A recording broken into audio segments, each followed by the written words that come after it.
everyone. Good evening. Good evening. Good evening. How's everyone doing tonight? Good, good, good. My name's Alana Francis de Govaya, and I'm the Chief Program and Experience Officer at the Africa Center. And I just wanted to say welcome to our space. We're so excited to have you here with us. And we're so excited to partner with MOFAD on this exhibition and also on this program in particular. This program is so special to us at the Africa Center. And I was just sharing with Sari that I can't even remember, it was before COVID, but I heard this podcast. It was before COVID, and I heard this podcast and I was like, oh my God, Sari, we have to do a program on this podcast. And she's like, we're going to do a program on this podcast. And this is the podcast. So thank you so much, Korsha, for your podcast. And to our dear friend, Chef Pierre Thiam, who is also the executive chef of Teranga. If you haven't been to Teranga, please come to the Africa Center in Teranga. And to Eric, who I just met tonight. So lovely to meet you.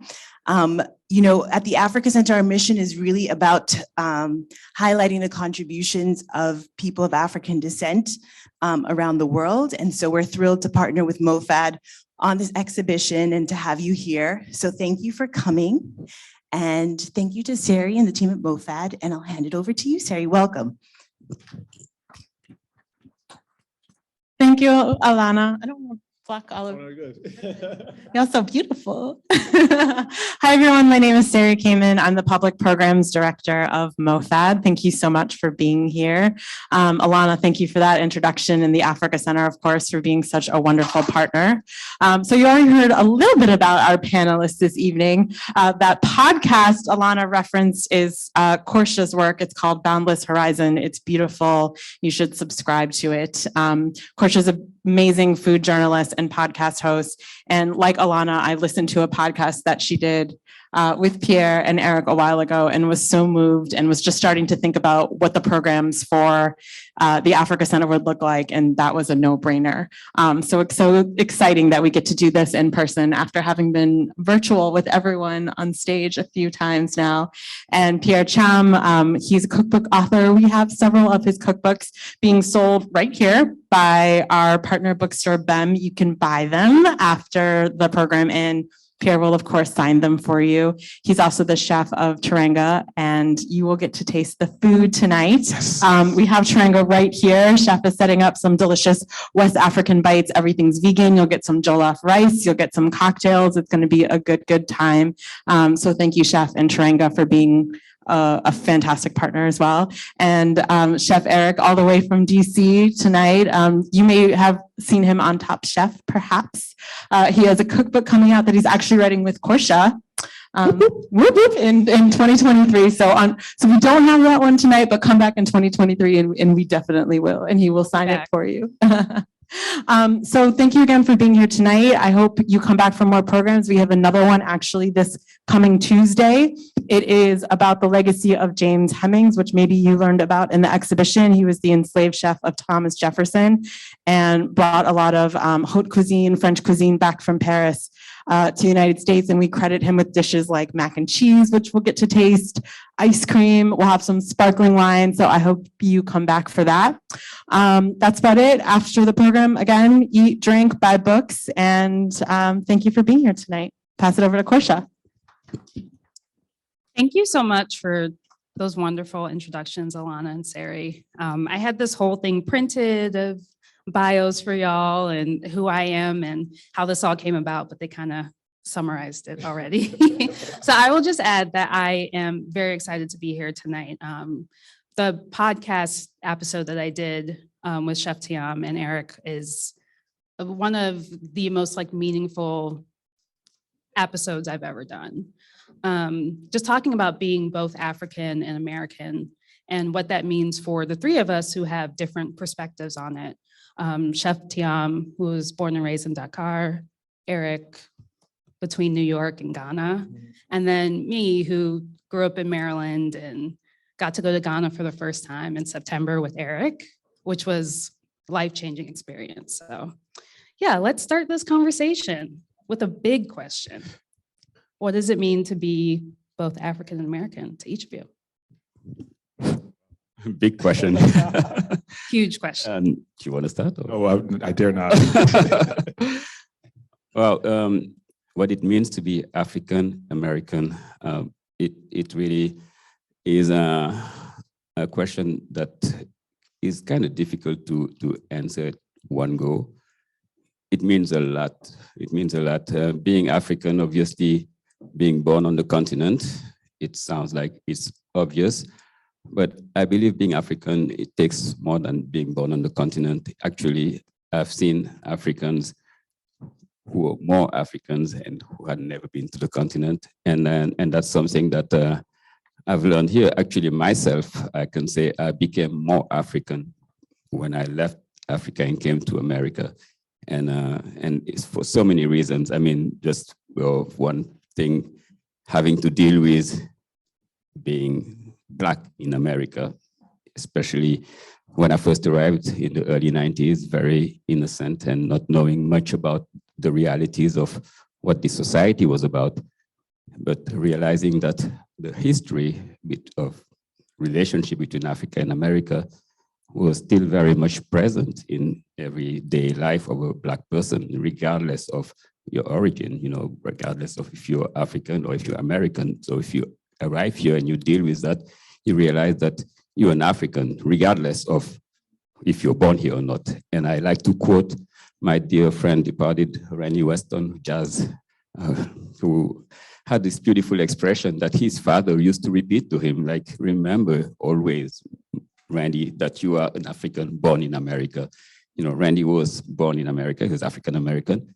His father was a Garveyite, and that was something that he made sure he carried with him, and it was very inspiring to see someone like that. And him and many other African Americans have inspired me to become more Africans, and my love of reading has also led me to stories of, Malcolm X and Black Panthers, and all of those people made me become more African. So being African American is really, it's not geographical. It's really, well, it's a conscious choice. Being African American is being aware of your ancestry. Being African American is continuing that legacy. For me, as a chef, being African American is finding inspiration from the work and the beautiful culinary tradition of my ancestry, but it's also finding inspiration from everywhere my people went, which is here in America, in Brazil, in Jamaica, and that's all me now, because my ancestors been there, my ancestors' contribution has been just beautiful. So I'm claiming all of that, being African and American. I am all of it. So yeah. Beautiful. Eric? I would have to definitely agree with Chef. I think it's, to your point, you don't have to be born in Africa to be African. It's more of a worldview. And when I think about what being African and also American, it's more so civic duty, things that you have to do for your country, because that's where you're born from. A lot of times when in Ghana, you have national service. No matter what you do out of college or after high school, you are like bound to do something for the government for at least 4 years, because it's your civic duty. So I feel the same like ownership and like responsibility for both sides of the fence. So I see it as a really strong view for being African and representing the culture with pride, and representing the where I come from with that earnestness, but then also American, and trying to hold that light in the same regard. So I say often, like, if it wasn't for, I love being a chef and being in this industry, but if I just so happen to be a musician or an artist or whatever the case is, whatever medium it was, being African and being American would have kind of like bled through regardless. So it's something that I feel like is just, it's a worldview. It's how I shape myself and how I see the world, but then also how I hope the world sees me as well. Because it's very much what I'm prideful in. It's on my skin, it's in my voice, it's in my hair. So these are the things that I'm proud of, and I would love to, talk about that in the stories, and our stories are through food. Yeah, so Chef Thiam, we've actually talked about how when you moved to New York City to be a line cook, you actually, when you were missing the food of home, you went to Black Southern restaurants. Can you talk about some of the dishes that you ate that reminded you of home? This is a good one. I like Yeah. Oh yes, those dishes, those restaurants, actually, I should say, saved my life. Really, it was, being here. I arrived here in the fall, and winter quickly came, and and food is powerful. Food is really what makes you be home. Just by finding something that's familiar, and that's really where I found it at restaurants not too far from here in Harlem, at Sylvia's, at Lola's. At the time, there was this beautiful restaurant called Lola's, and they were serving, this southern brunch and those flavors. Gumbo. I mean, gumbo was like it's a dish from home. It's super kanja. We call it super kanja. Nigerians call it okra stew, and Liberians, Sierra Leone, everyone has a version of it. It's made. You have to love okra. It's like I love okra. I don't know. Some people just don't love it. I just don't understand those. I mean, it's like how can you not love okra? I just love it. And then at Sylvia they had gumbo, and I was like, wow.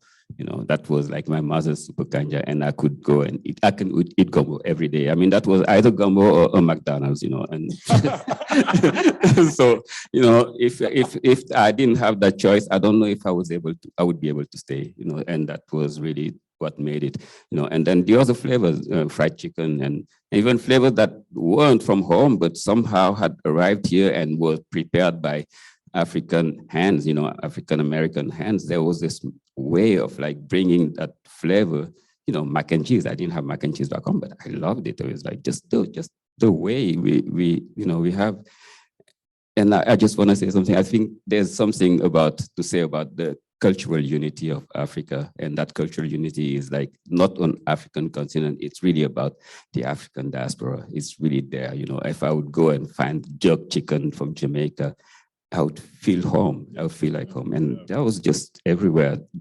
Feijoada in Brazil, those flavors, to make a long story short, those flavors, this is really what saved me and kept me going and inspired me to the point where I realized this was what I really wanted my food to be going, the direction of my food. It really became my mission to not only connect that cuisine and tell that story, because I think as chefs, we are more than chefs, especially as chefs from the diaspora. We are storytellers. When we find inspiration from our cuisine, we're telling a story. We're continuing to tell this, transmitting those recipes that has been transmitted from grandmother to mother to daughter. And today we happen to be men that find ourselves into this whole storytelling. And we're saying it in our menu description, we're saying it in the dish. Every dish you look at, you see how did these ingredients get here? The rice, the black eyed peas, the okra, they all tell the story, because when you trace their voyage, their journey, you really are telling the story of joys, of harvest, the story of the plantations, of the pain and the Middle Passage. All of it is like in the plate. So that's our contribution in a way, and that's really how I found it in seeking for my food, for those flavors. And I found myself in those southern restaurants, and those southern restaurants were telling me the story that I realized I didn't know this story. I mean, I kind of knew it, but I didn't know how resilient our food was and how resilient our food had survived 400 years of hardship and was still here in ways that are even creative, ways that, really, that just tells about our creativity, not only our resilience, but our creativity, and this tells about the future that I think we are part of writing it. We're continuing to tell the story. And for me, especially when I wrote my first cookbook, I just can go on and on. I'm sorry, stop me. No.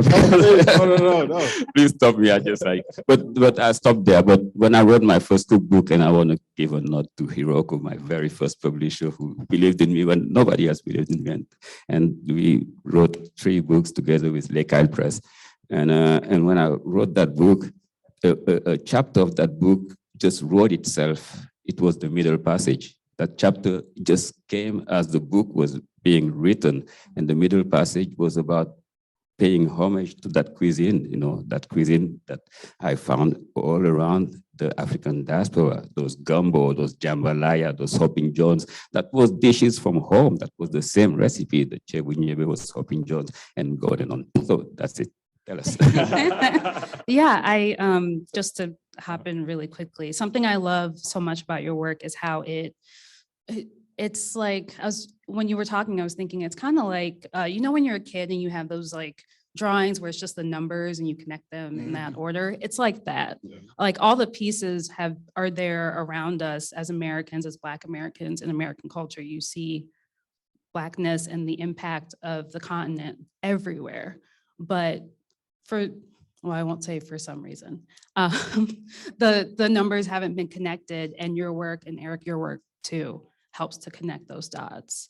So I'm curious for you, as someone who grew up in the Bronx and in Yonkers, how did you see that influence? Honestly, through African giants like Chef Pierre right here. Truly, I'm not gonna lie. It's watching his story and how he's helped introduce this cuisine and help bring the awareness to this cuisine as well. It's felt through the Bronx, it's felt through Yonkers, where I grew up and fell in love with food. I fell in love with the culture because it's just second nature. Like I grew up in it, so it was normal to me. But falling in love with food specifically, then I found, you know, chefs like Chef Pierre here and Jessica B. Harris and other great giants as well that have influenced me. Marcus Samuelson comes to mind as well.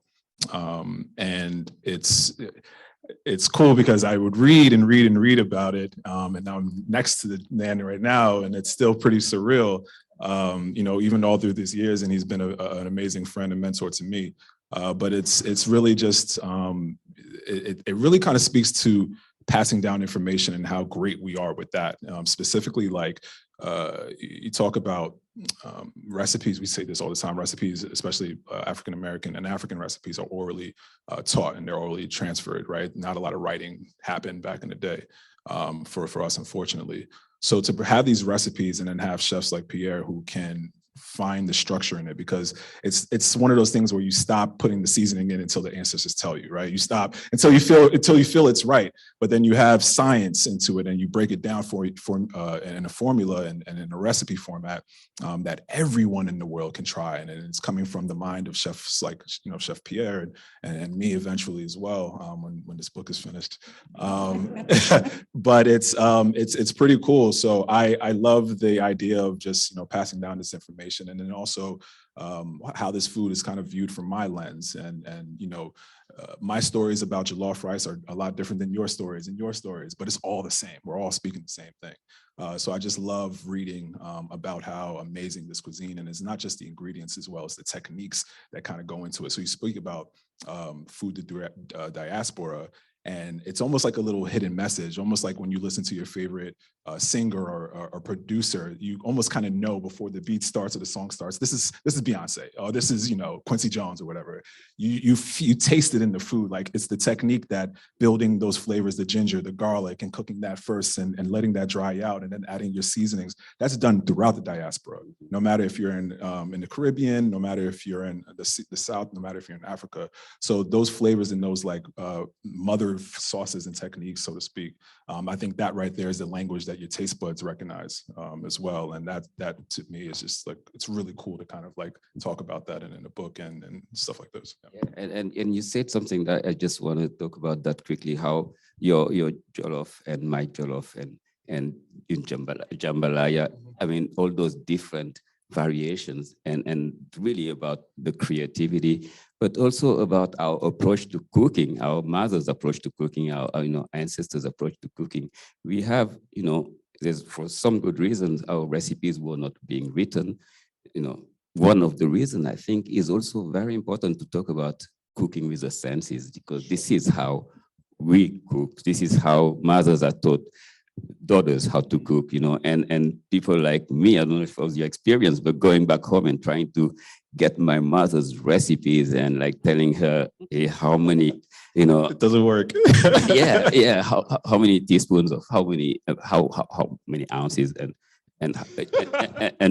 she looks at you. Yeah, I mean, she like, you know, it's like, what are you talking about? Yes, it is evident to her that you have to be present in the kitchen. And there their approach to cooking is like, is even spiritual in a sense. It's like meditation, they're present, that's all it is, being present and smelling and tasting and feeling and listening. All your senses are here. This is how we cook.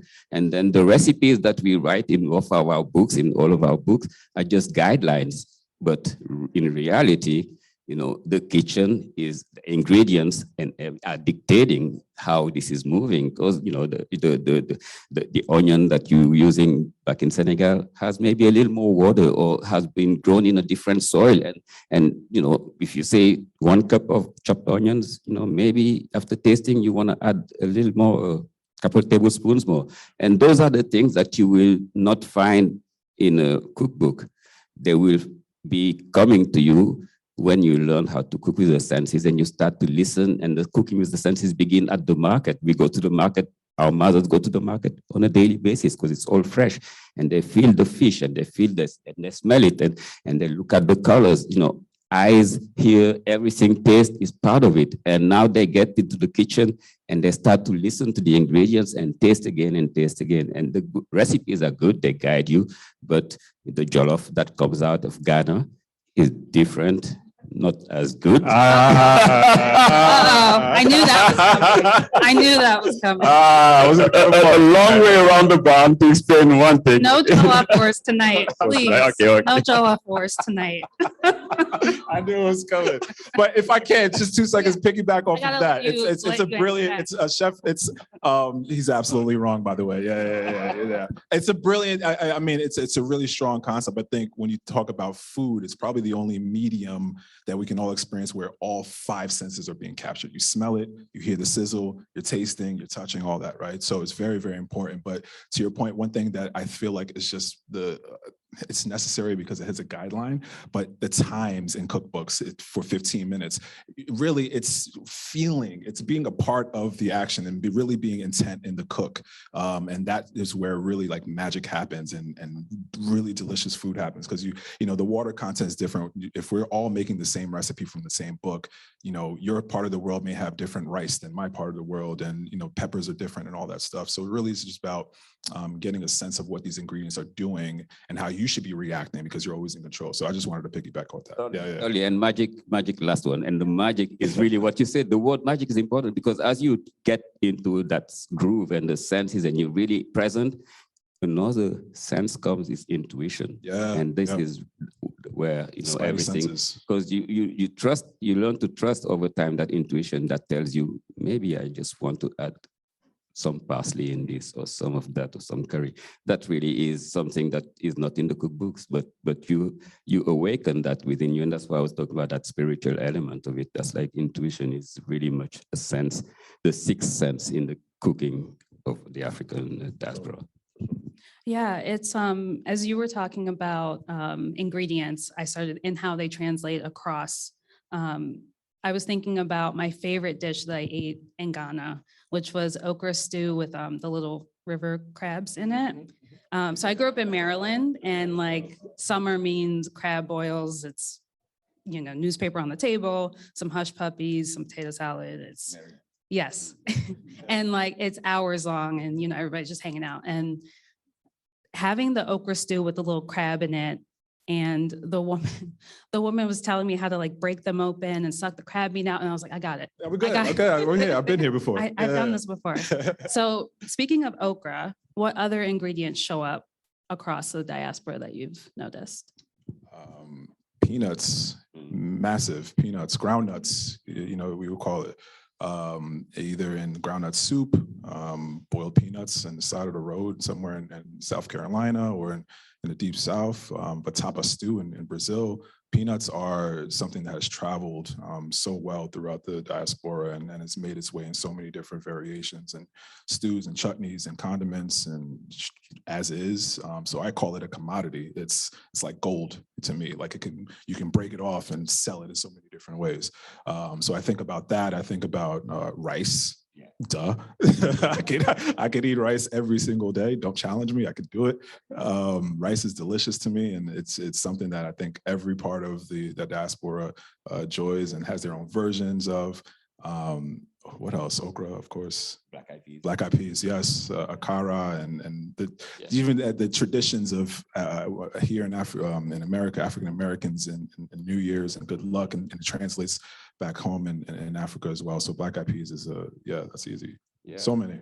There's so many, and that's really a great opportunity to talk about our food pyramid in West Africa. And it's interesting to see that people like to talk about plant-based diets now, and realizing that how plant-based diets is the future. I mean, to deal with climate change challenges, to deal with the food system, and that food system, the one we need to return to is that West African food system. And the West African traditional diet is a plant-based diet. You know, it's like at the bottom you have leaves and beans and greens, and then you have tubers, and the protein, meat and fish are a tiny part of the bowl. When you look at the bowl, we eat around the bowl traditionally, and this is our tradition. And the bowl is designed as such. You know, you have the grains and the greens and vegetables, and in the middle you have this tiny little part of either the fish or the protein. Yeah. And you know, in Senegal, I don't know in Ghana, but in Senegal you can't even go and get to the meat. You know, this is the etiquette. You know, there's like a way of eating, and the kids are taught, you know, you wait until your mama brings the meat to you, because we are taught at an early age that the food is really get the greens, get the grains, get the vegetables, and then get some meat to accompany it. Meat is really adding flavor and the whole thing, but it's a plant-based diet. And the rice contribution is something that's not talked about. I'm so happy about this exhibition. I hope everyone got to see what's happening here. But, you know, there's a segment about agriculture, and you see how that rice culture, how it was brought by design. You know, they were taking African captives from places like Senegambia, Sierra Leone, Liberia, and taking them to the Carolinas to bring that rice growing culture, the African rice, because there's two families of rice, the African and the Asian rice. But the African rice, the Oriza glaberrima, was the one that was taken to the Carolinas, and that made the economy of the Carolinas. South Carolina was the richest of the 13 colonies, because of the Africans who brought this rice growing culture, not only taught how to grow rice, but growing rice required like a way of just mastering the land, you know, turning swamps into like rice fields. And that was amazing, like creating dams, controlling the water, controlling the salt.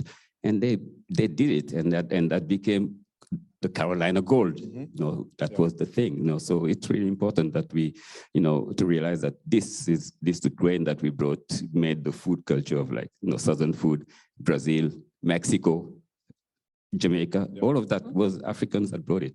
So yeah. Yeah. Plantains. Sorry. Yes. Also plantains. Big one. Plantains. Yeah. Eggplants. Yeah. None of it was by accident. It was all by design. They didn't throw a dart at a map and say, "Oh, we'll go there." No.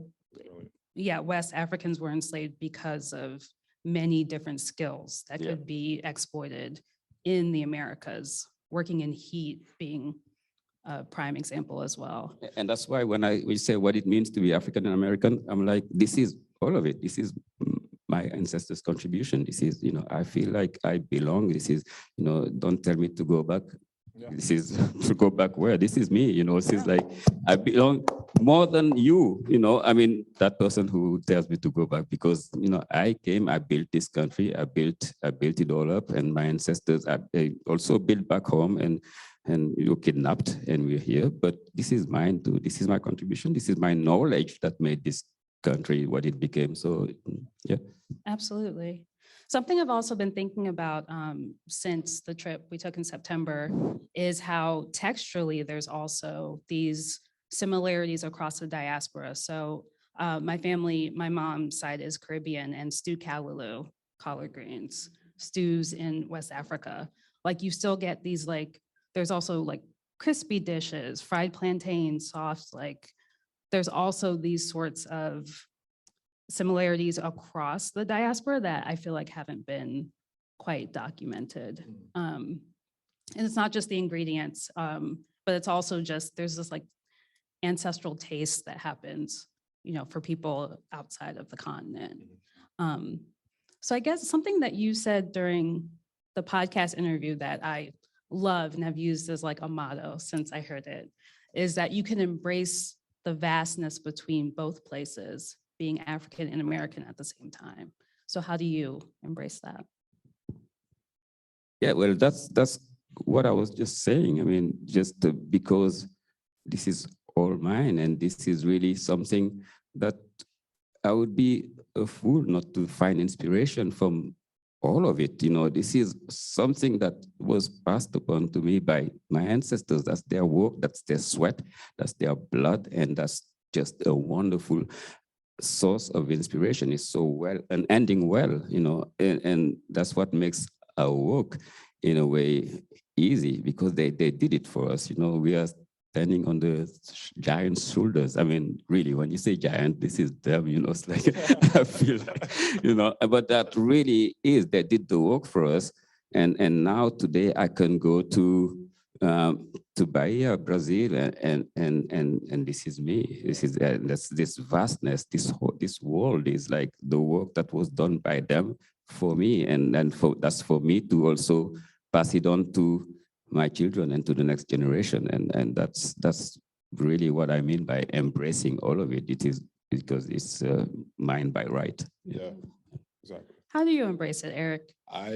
Same thing. I think it's mine by right. So it's almost like I use it as a passport, right?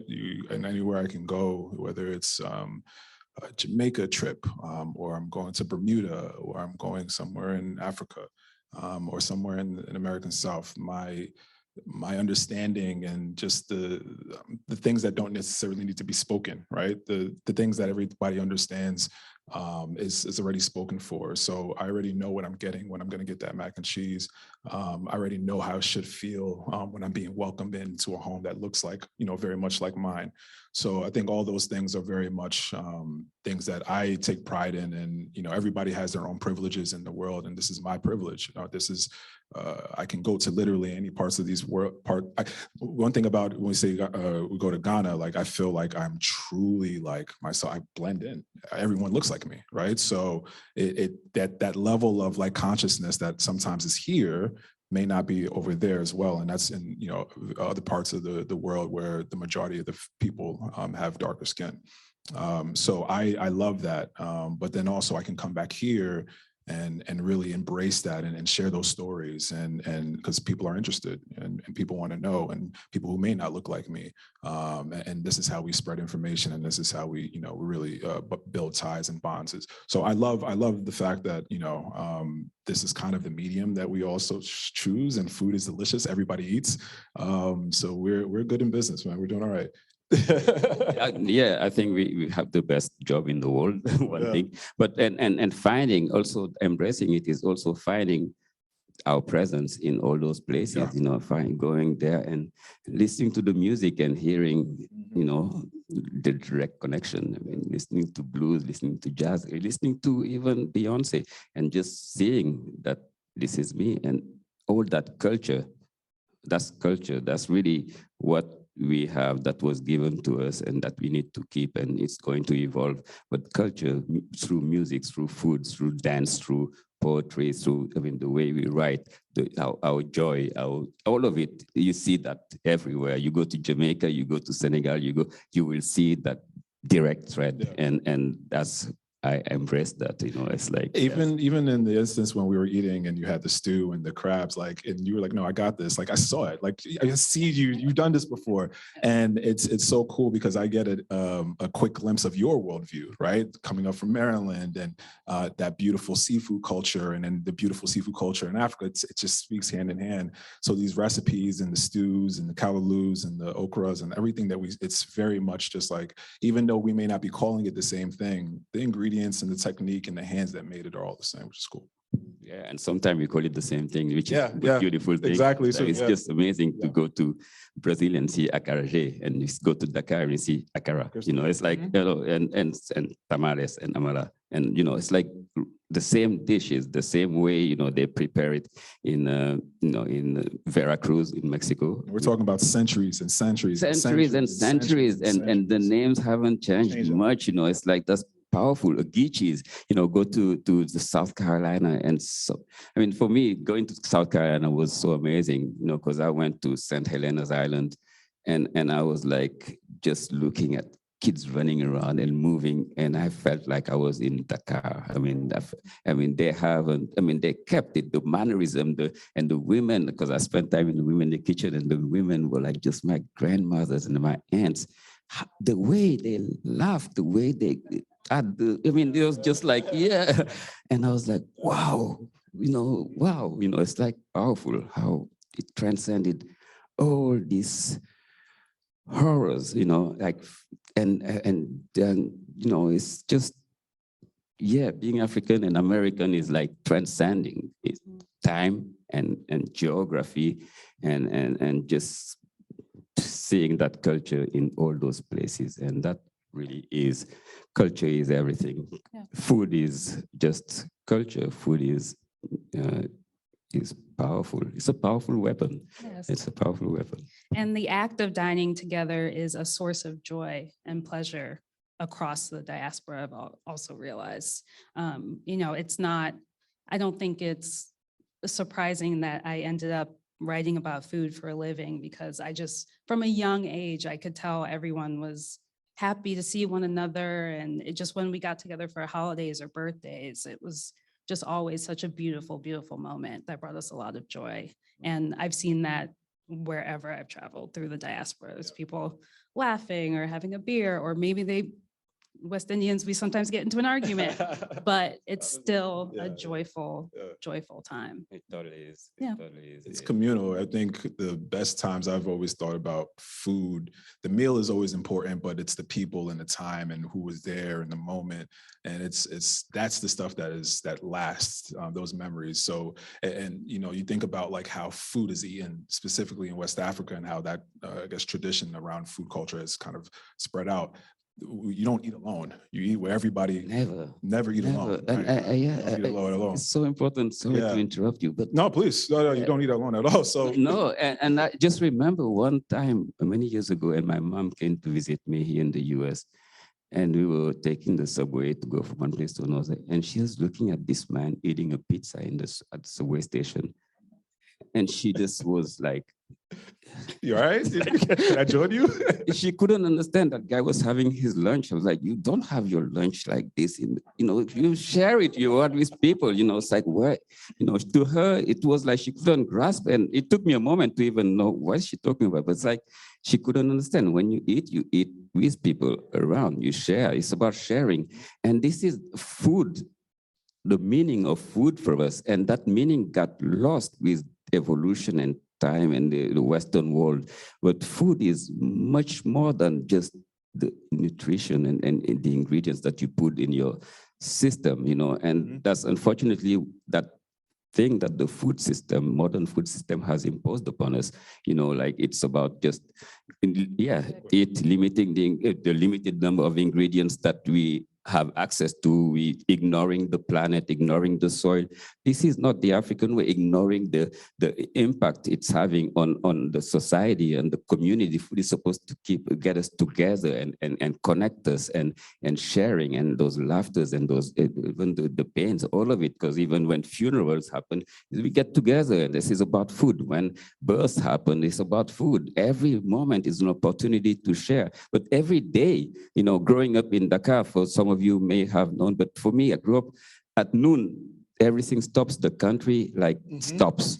Everyone goes home, and you have to be eating with people. You go, either you're home or with friends, but you go and eat, and the food is prepared fresh, and the whole country smells like fresh food is being prepared from every home. You can smell jollof is cooked here, mafia is cooked here. I mean, you could smell it, and everyone goes home, and the country stops for a couple of hours, and we eat, and we get together, and we take the time to eat, and now we it's lost. We need to get back to it. It's lost now. It's about just food system that cares about the shareholders, so they make sure we have, regardless of the season, the same ingredients will be coming. So if it means putting some chemicals in the soil to make sure it produces, and not realizing that those chemicals, or maybe realizing that those chemicals that go from growing the food faster at the same beautiful shape. We're eating it, and we like now importing some diseases, and all those chronic diseases that we have now are directly connected with this food system.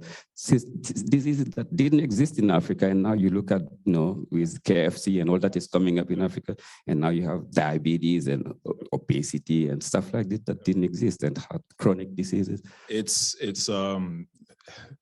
It's the chronic diseases, but then it's also, you mentioned earlier, Chef, about the mother coming into the center of the table, bringing in the meat and feeding the children. There's deference. We talk about that. My brother Dwayne is out here, and that word is often mentioned between him and I, about the understanding of hierarchy in a family and respect through that as well, right? And when you don't have those moments, you're not fostering that opportunity to, for someone in the middle of the street to see you, not even being my father, and I can call you sir because I have that deference, I have that respect for you. So a lot of that is lost through the industrialization. And you talk about, it's not only just like the mannerisms and the things that we kind of lose through food culture, but on the flip or the opposite side, it's the non-communicable diseases, the heart disease, the high blood pressure, the things that kind of slowly creep up on you, that you notice maybe after 20 or 30 years of eating the same diet, and then you see that it's not necessarily giving you the benefits of that natural plant-based food that we're all used to. So there's so many different facets to the modernization of food, so to speak, right? And how we've been able to, because my thesis and when I went to University of Westminster was about this, and the use of like Maggi cubes. And those bouillon cubes, and how they played its part in industrialization and speeding up the process in cooking, something that would have taken, our ancestors 4, 5, 6 hours to develop so much flavor from the bones, from the slow food, right? You can do it and with a few drops of the Maggi cube and sort of mimic that flavor in a matter of minutes. But you're losing, one, the nutrient kind of density in that food, but then you're replacing it with the high sodium, and you're replacing it with the MSG and all that stuff. So you're getting that flavor, and really you're trying to replace the timing, because you don't have as much time to cook. You got to be out now, and you don't have that. So all these things between the modernization of food is kind of unfortunately aided into the KFCs being a little bit more welcomed into the Western world. We never saw KFC 10 years ago. Like, what? That's crazy. I remember when that happened in Ghana. It was a big deal. Big deal. Yeah. It's so sad. I mean, and it comes with the branding, and unfortunately that branding is formatting us to prefer KFC, because KFC represents this culture that is looking good to us, and we want to be part of it, and we prefer KFC to a great poulet yassa, which is actually, you can't even compare, right. But that's how it has. I mean, it's like you have gold and you have, I don't know, some kind of metal that, right. And you go for that because of the power of branding. And this is what branding has done. And branding has made us lose so much, of our culture. And again, to get back to the meaning of food and how food in our approach to food, it was more like a holistic one that started at the field, and from the field all the way to the bowl, and that took care of everything with the soil. To begin with, the soil, the importance of the soil, but with the whole community in mind. I remember when we were working on my second book, Senegal, and me and the photographer, we traveled around Senegal to tell the stories of those farmers and to really wanted the reader to understand where that food was coming from. But it's so important. Sometimes we forget that, we look at the cookbooks and we see the beautiful plates, but we forget that those plates telling a story, and those ingredients, where are they coming from? So that's what I wanted to talk about. And just going in the south of Senegal, and those women harvesting rice, because the women harvest rice, like you can see that came here all the way through the Middle Passage, but the women were harvesting rice, and they had a way of harvesting it. I mean, every woman in that community would go from one field to another to harvest the rice, because the fields in Casamance belong to women. When you get married, they give you a plot of field because you shouldn't depend on your husband. That's like, that was a matriarchal society. And not only they had this way, but when harvest comes, after the men have plotted the field and everything, when harvest comes, the women come and they harvest it, and they have this beautiful way of harvesting it and singing. And the singing is really to motivate you to like keep on, like, I mean, to motivate you, because those fields are large and vast.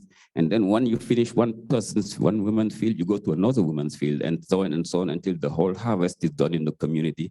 And each field that's harvested, they take a portion of the harvest and they put it in a communal barn. Oh, wow. And that communal barn is never locked. Wow. It's there because in that society, no one should beg for rice, but rice is there. And this is amazing because you have communal barns in those villages with rice that's been there for 50 years because it's just keep adding harvest after harvest. And that's just such a beautiful model of society, but there's so much we have to learn. And this is all around food and around respect for food, respect for the community, respect for people, and working together and just making really an amazing model that we somehow have lost. And now it's like, how do we get back to that?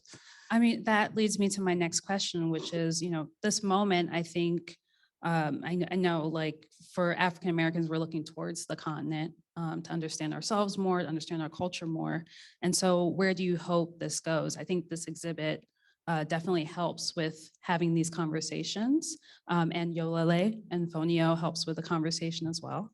But I'm curious, as chefs, where do you see it heading? Well, I think it should be heading back to where it came from. This is really where we should find inspiration. We have a saying in Senegal, and I'm going to translate it. It's a word of saying, but when you are lost, when you find yourself in a place and don't know where to go back to where you came from. And that should be really what we should do right now. We are completely lost. We know that this food system is not working. We know that this food system is not sustainable. Talking about climate change, and we know that a big part of it is caused by this actual food system. Greenhouse gas emission is caused by the forest that we are destroying to create fields of soy for cattle that will be slaughtered in 10 years for rich people to eat their steak. And that's not sustainable. And we're going to be 10 billion people on this planet. So for me as a chef, in looking for that inspiration, I find it very much important for me to not only save biodiversity by reintroducing crops like fonio. Fonio is like a crop that I started championing, but it was just mind-boggling to me that such an amazing grain that's believed to be the oldest cultivated grain in Africa. It's been around 5,000 years. And that not only has so much nutrition, it is great for the environment, it's drought resistant, it's regenerative, it grows in poor soil, but not only grows in poor soil, it restores the soil because it has deep roots that add nutrients. Returning to that, and many others, there's many other crops like that that's been grown in Africa, and they're disappearing. It's like they said in 50 years, the world has lost something like 70% of the loss of biodiversity is crazy. It's crazy in 50 years because of this food system. And if we don't stop it right now, we are going to find ourselves with just rice and wheat and corn and soy. And then not only are we going to find ourselves with that, but look at what's happening in Ukraine now. So, and the world doesn't have access to wheat anymore because the concentration of wheat that was coming to the world was coming from Ukraine and Russia. And now there's a crisis. And now in Africa, we love to eat our baguette bread because we were colonized by the French, and we don't have access to baguette bread anymore. It's going to create a crisis because in Senegal, we have to have our baguette bread every single day. So it's just the connection. It's really crazy, and I have to stop again. Sorry, thank you for 5 minutes. You're saying 5 minutes, so you're Oh, no. I mean, quickly, I think it's really just about bringing it back to the genesis and bringing it back to the source and encouraging, obviously, these exhibits like this and conversations like this, encourage and invoke just the opportunity to go and learn more for yourself.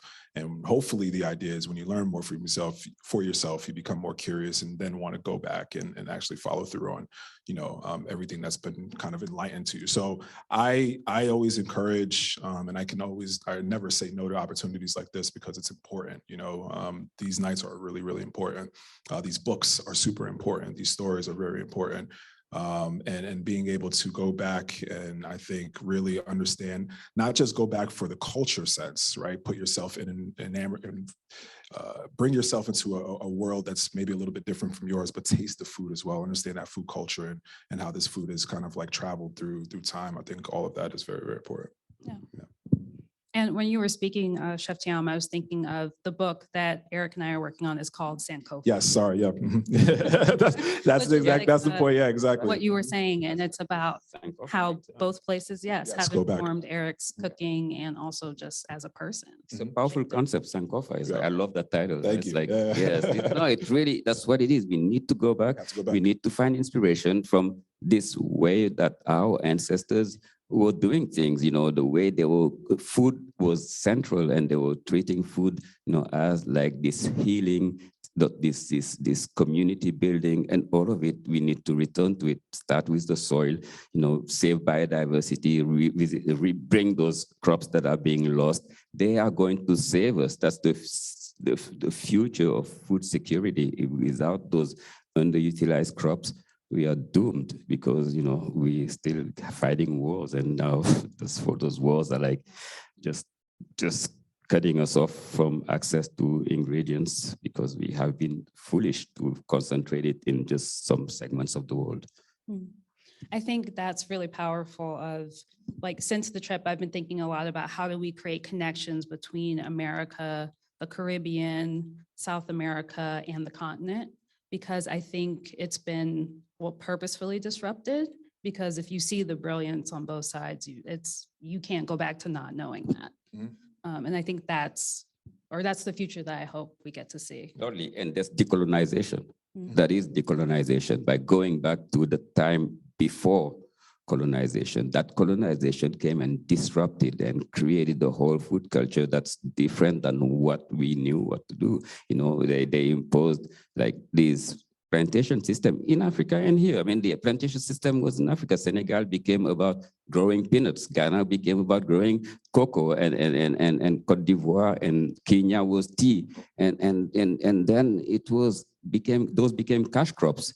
And they branded it, and the Senegalese farmers today, they're still growing peanuts. And Côte d'Ivoire, they're growing for a limited number of people are being wealthy, but the majority of people and the soil is suffering, and the whole thing, we're not respecting the rotation, which is the way the soil should be. Agriculture should be about rotation. So we need to decolonize ourselves and bring back those ingredients that was there before colonial times, those that are part of our DNA, and fonio and bambara beans and millet and sorghum and so on and so forth.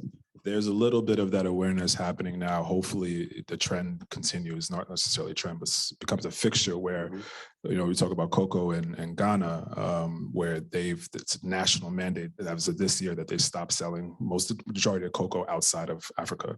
It's a Cadbury or Hershey, right? Where we can, that's the thing, it's right behind us. If we can come up with our own factory, the money's right there. It feeds itself, right? It's one of those things that hopefully, we can become more aware of these, again, commodities, these things that naturally make Africa rich.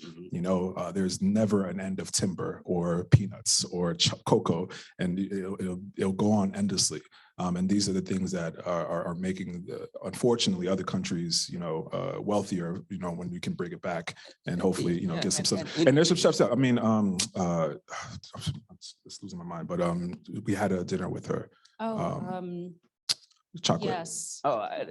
Selassie, yes, Chef Selassie. Chef Selassie, my sister. yeah. Chef Selassie, who's taking initiative, right, and building a factory, a cocoa. She's building a chocolate factory in Ghana.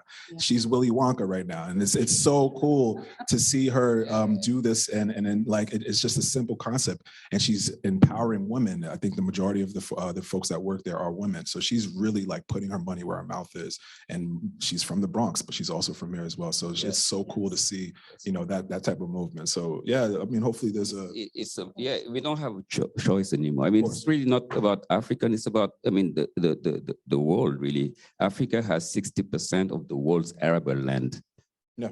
Africa is going to feed the world, and it's going to be something that we need to do in a way that has integrity, in a way that respects the soil, or else we fall back into that same trap. And when you see people like Selassie who are doing what they're doing, it's just inspiring, and that tells you about the importance of the role that chefs could play in the system. Selassie, because she's a chef, has been able to identify an ingredient that is part of the extractive way of like been happening. People are taking the cocoa beans and they go to Switzerland and they make it into a high-end, product, and they come back and sell it to us and sell it to the world. And she's like, no way, I can't do it. And she's doing it. She's doing it. Yeah. Yep. So I think that's where we're gonna open it up to questions, both in person and virtually.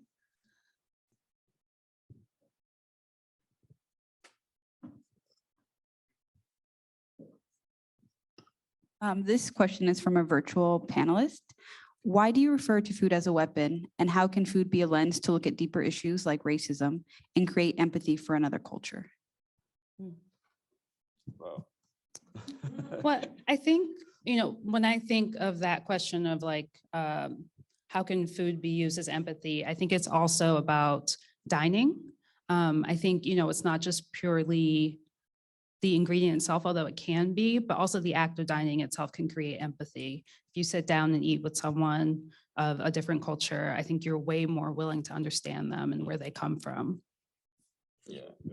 And all wars end up around the table, and that's really important, and that's unfortunately, yeah, it can be used as a weapon.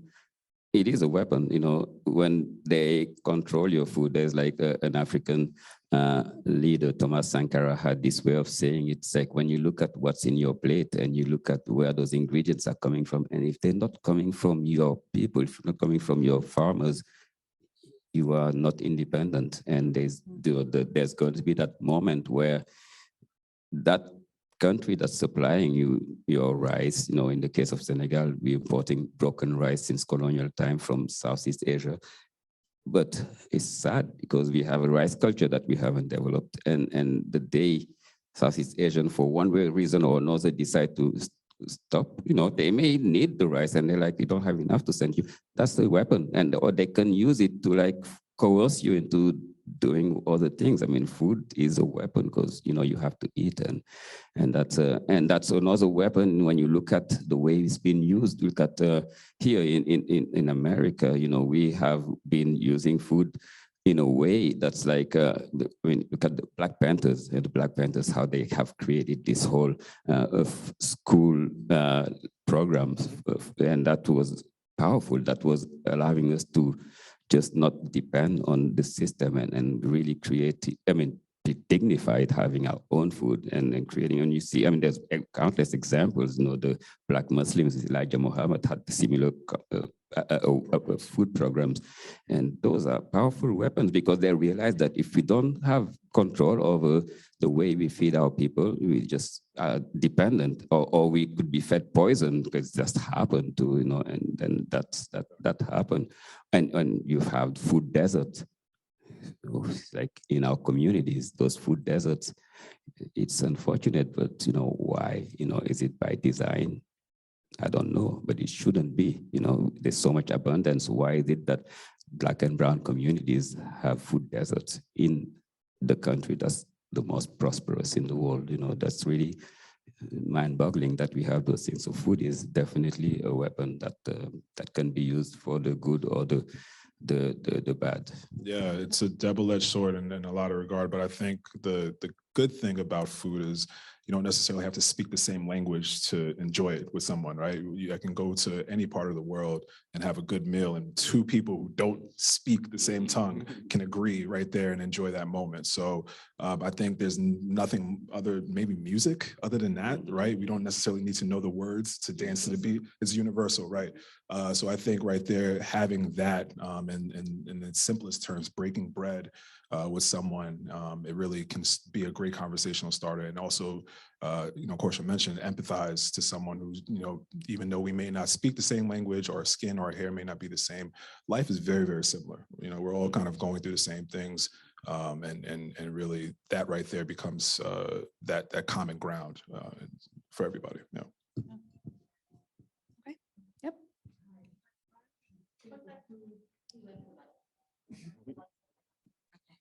Thank you. I think of food as medicine, right? I mean, how you eat can give you mental clarity, give you physical strength. So what can we do about these food deserts, right? In some of our communities, we have pharmacies, right? Because people's medication lists look like a pharmacy, right? We have bodegas that sell nothing but junk. And then we have liquor stores. So what do we do about those food deserts? So funny enough, I just had a summit 2-3 days ago about this same thing. It's food insecurity in a sense that the folks that live in these parts of America that are not necessarily have as much access to healthy food and healthy eating, it's not like they chose to be there. It's not like they chose that circumstance. So really, to really like diagnose something, you have to first, there has to be a prognosis that needs to be correct. You have to label it correctly. Secondly, I think, there's a lot of, we talk about bringing back traditions. There's a lot of agriculture things that are happening where there's like city farmers who are growing food here in Harlem. Right across the street, Harlem Children's Zone, there's an overground farm, and the kids are not only growing their fruits and vegetables, but having a very visceral connection to the food. So not only can they just not see a tomato at the supermarket, they see it from like genesis to the point where they can cook it, and they have a pride to that. So I think really just like trying to invoke that sort of like mentality around food and healthy eating. And then lastly, you're absolutely right. If you're not, you have to really get into the mindset of like feeding you pay the farmer now, or you pay the hospital later, right? So really like understanding that relationship between the farmer and going to the market and encouraging that as much as possible. I think that right there, especially from a very young age where your mind is a sponge, then hopefully becomes something that generates some change in cities that really need it. Hopefully that answers the question. Totally. I want to piggyback to that because what you said is quite important. And the example you gave about the Harlem urban farming, the Harlem grown, which is a beautiful concept. This brother just started it, and it's just growing like in a beautiful way. And having those kids see where food is coming from is so important. It has got to a point where we thought food was like wrapped up in plastic, the fillet of fish, the fillet of chicken, and we don't see that the chicken is like roaming around. That's how we should see the chicken. That's how we should be connecting with. And the idea of food is medicine also, I want to talk a little bit about that. Food is medicine is very much our approach to food. Growing up in Senegal, I was sick, any ailments, my grandma or my mom had a recipe for that. It was food. It was a special food. It was always, adding certain ingredients that was dealing with your flu or your malaria or your fatigue or your hangover. There was a recipe for everything, and we have lost that. And that's something that goes way back. Unfortunately, the appropriation thing, you often hear that thy food be thy medicine be thy food, and they give credits to Hippocrates. And he is like called the father of medicine. And that quote has been said 3,000 years before him by Imhotep in ancient Egypt, where Hippocrates have been learning medicine. Like many of those ancient Greeks were going to learn science and never gave credits to our ancestors. And that's just to mention that, because food is medicine, is part of our culture, is part of our DNA, and we need to also Sankofa concept. We need to return to that. And once we get that, we won't see those chronic diseases that we have imported upon us. Those chronic diseases are just something that we can avoid. And this system that we live in, that really is about profit, doesn't want us to not have to pay for medicine, do not have to go to hospitals, because if we don't, that just eliminates a big part of, the profits that could be going to shareholders' pockets. So now, that's for us to make sure we have the right nutrition, the right food, the right, approach to food. And that would really solve a lot of problems, including food desert. My last note about that is actually having food as part of your medical diagnosis, or in your when a doctor prescribes you medicine, food should be a part of that as well. Like, the consultation with the nutritionist. And there's actually a lot of pound the pavement. This is something that you can actually go to your, town hall, your city hall, go to Capitol Hill, and go and champion the people that want this a part of the holistic part of, servicing the community and bringing food into that ground where it's not necessarily you're going for pills and drugs. You're actually going for more of that holistic approach. Yeah, and hospital food should be also school food, hospital food. It's all, it's all about that. It's like bedridden, best, and the food that comes to you makes you even worse. Makes you more sick, or it has food. Food has that power to really just revive you, and it is medicine, and it's it should be flavorful, should be tasty, it should be the right ingredients, and unfortunately at hospitals is we have to figure out how to bring chefs into the hospital kitchen, and that's important. And just real quickly, I'll add, you should look up Black food justice organizations. There are a lot of people doing on the ground work in their communities. And so I would just look that up. And also websites like Civil Eats covering food justice as well, very well from many different cultures. There's a lot of people doing a lot of excellent work in this space. Okay, we have time for one more question. Okay. Oh. I don't need no mic. No, I guess I'll use it. No, so interesting that you bring up Selassie. That's my homegirl. So we worked a lot with the fine chocolate industry all throughout the pandemic, trying to get them to just address this aspect of somehow there's a thing called Swiss chocolate, right? Right. My question is, as specifically, I'm from around the corner, lived there my whole life. Not no more though, but as an African-American navigating that conversation, a lot of times we go back to this kind of conversation around branding. I feel called upon and called over to have these conversations around the state of African chocolate when I'm there's 3 Africans on this Zoom right now. Can you ask them, please? I'm just here to call it. Why y'all keep saying Swiss chocolate? Why when we talk about the beans, why is it listed as if all the beans, the certain subsets of beans you can go on websites and this is a variety that has no flavor. The flavor complex is what? Yeah. And it's those beans are not found. How? This is all the chocolate on the earth tastes like this. So how is all bad just because it's from these specific countries?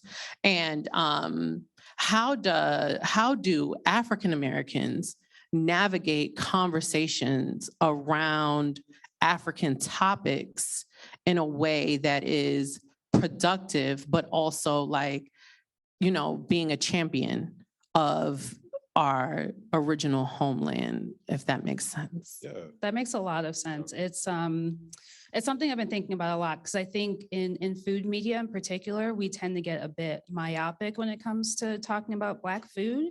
It's one person talking about themselves and how they see things, when there are plenty of people across the diaspora who could speak for themselves. So how do we work on passing the mic back and forth, right?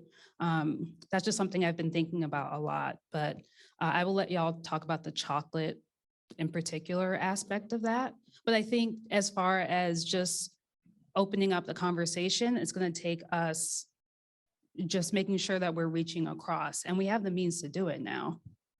I talked to chefs in Ghana now since that trip, who are working in kitchens, talking to them about what part of the continent they're from. They're not all from Ghana. And just talking about the regional differences in African food, talking about the regional differences in American food. It's just us having the conversations and actually documenting it because, Yes. you know, when it comes to cooking in particular, people love to say French food is the best because they had time to write it down.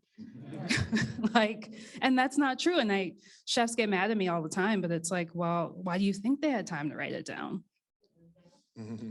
We were doing the work. That doesn't mean that there's not cooking techniques, like deep technique in African-American and West African food. There is. We just didn't have time to write shit down, so we were doing the work. So yeah, I hear you.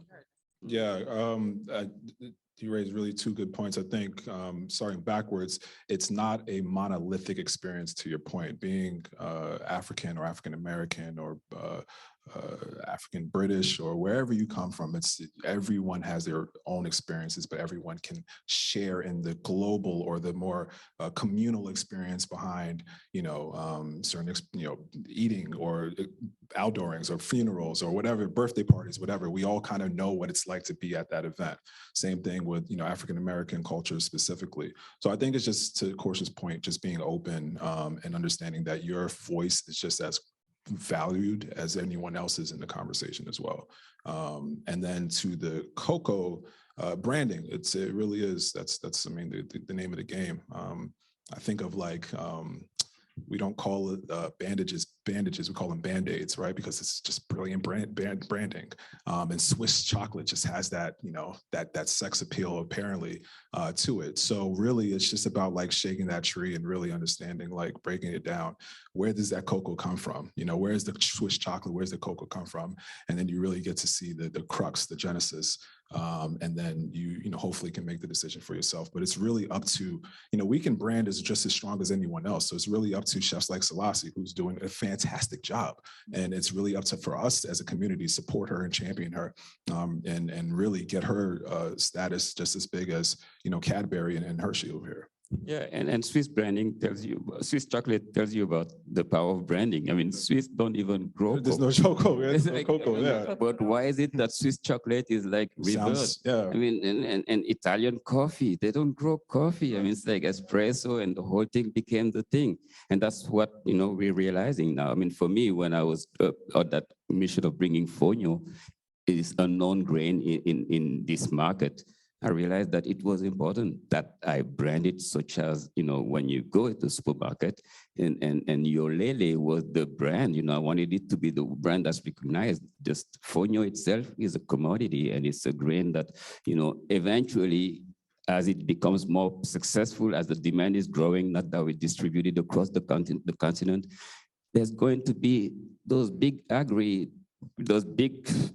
the levee will break at some point. Yeah. The bubble will burst at some point. And then they will take it and they will, you will see them growing fonio in Texas and Montana. So it was important for me that, I brand it. I own the brand. And a round of applause for the amazing job thus far.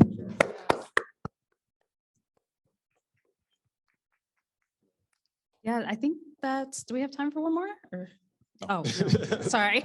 Thank you so much for staying and listening to us. Sorry for all the talking. We have so much to say. We would love to listen to you talk all night, but I know everyone's hungry too. Korsha, Chef Chiang, Chef Adjepong, thank you so much for this beautiful conversation. Thank all of you. Thank you for our virtual attendees. Hi, it's great to have you join us wherever you are. We're going to talk about food right now, so I'm sorry the virtual portion of you aren't going to be eating with us, but I hope you are eating delicious things.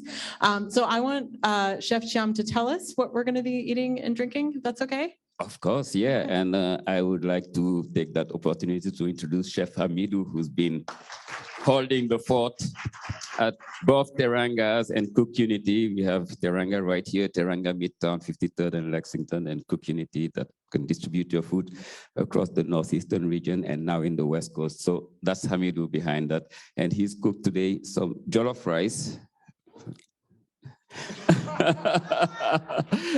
Yeah, even, Salon, Liberia, everyone wants to have, but yeah, all of it. Yeah, hey, Amidou, he's from Burkina Faso, not from Senegal. So, and this is really important, we transcend borders. Those borders were imposed upon us, and, Burkina, Senegal, Ghana, Nigeria, Liberia, that's one food culture, and that varies and that transcends borders. That's what food is about. And jollof rice is served today with ndambe. Ndambe is just country people food from Senegal with black eyed peas and sweet potatoes and okra. And it's topped with plantain, and all those ingredients you can see have also transcended the Atlantic. And that's what, again, food transcends borders. What about the drink? And the drink, what about the drink? Limpopo, and that has rum, that has lime, that has mint, that has ice. Yes. And I wish I was more eloquent talking about it, but just. It might be gin. It might be gin, and it might be gin. See, thank you, Sari. Tell us what it is. And there's alcohol in it, so for those, it's spiked. So, Yeah. We also have coconut water and Topo Chico too. There we go. Yeah, and also a reminder, we do have Chef Thiam's books, Senegal and Fonio, which we were just talking about, that he will sign. And the plantain is topped with shito, which is from Ghana. Okay, so so we have to. Thank you. And we also have Black Food by Bryant Terry, which Danielle from them reminded me, Pierre and Eric, you both have a recipe in that book, right? Right, beautiful book. Yeah. Yeah, so go eat, go drink, buy books. Thank you for being with us tonight. Thank you so much.